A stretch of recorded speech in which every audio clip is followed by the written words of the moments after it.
daily game plan for success. It's Sachs in the Morning. Steve Sachs. Hi, Steve Sachs here with Sachs in the Morning. Today's short I'm really excited about. I want to talk a little bit about what we think. Besides of how you act, what you think is probably the most important thing.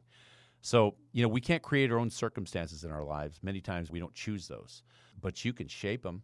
You can shape almost any circumstance you wish simply by what you think about every single day. Because really your thoughts are going to be crystallized into a habit. Then those habits are going to be solidified into a circumstance, one that you're living in every day, one that you're continually evolving simply by what you're thinking about. And in the long run, you're going to have people telling you different things. You're going to have this thing called the little saboteur on your shoulder that's going to try to protect you. But when it comes down to it, it's all about filtering what you put into this computer on your shoulders. Extremely important, even when it comes down to trivial thoughts.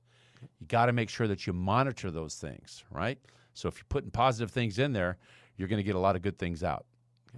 So James Allen is a man that wrote the book As a Man Thinketh, and I'm just a huge fan of his. And I tell you what, when I do my speeches and whatnot, I just get all this great knowledge from him. And this book was written back in 1902, and he really started writing later in his life. So this is a guy that has knowledge going back from the, late 1800s. But boy, if you guys got a chance to pick up his book, after you get my book, you got to get this book because it's really, really insightful for you. So As a Man Thinketh is somewhere that you need to go and really get a lot of knowledge from this. But one of the things that James Allen says in his book is, he says, thought allied fearlessly to a purpose becomes a creative force. And I believe that so wholeheartedly. I'll tell you what, there were times in my career when I was sitting in the dugout thinking, you know what?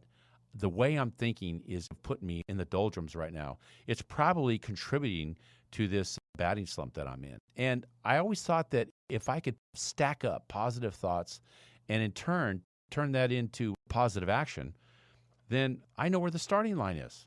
But I'm not going to get to the ending point if I don't know where I'm starting.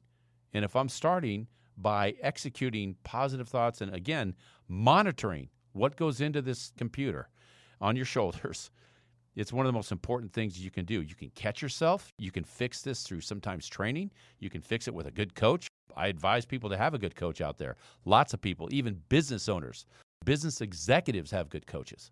But if you can train yourself to get those positive thoughts and keep them, you're going to come out a lot better.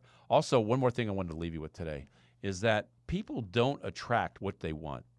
People attract that which they are, right? So if you start putting those building blocks of what you want to be, that's what you're going to attract for the rest of your life.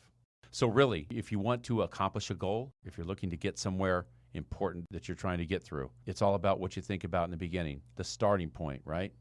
So monitor the positive nature of your thoughts, and you're going to get where you want to go. And that's my short for today.